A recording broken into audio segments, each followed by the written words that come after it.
Hey there, Scaniflyers. In this video, I'll show you how to export a DXF file in Scanifly. There are three different options for exporting a DXF. The first is export per plane. Now, selecting export per plane allows you to export a parallel projection per plane. So just hover over the plane you would like to export and select Save Your File.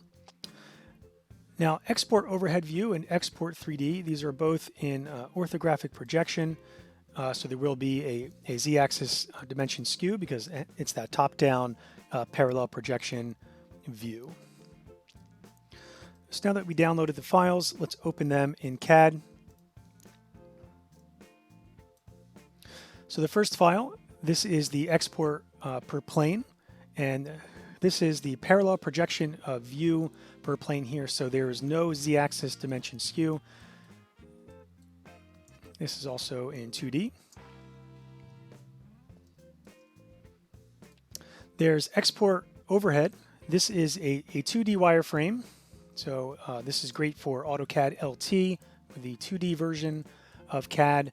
The export overhead and the export 3D also come with a 2-scale satellite image and the orthographic, the orthomosaic map that was generated using the drone data, scaled and underlaid under the wireframe here. The XREF path just has to be updated. There's also export 3D here. This is a 3D wireframe with the satellite image and orthomosaic, but just remove that there so you can see the 3D wireframe just a bit better.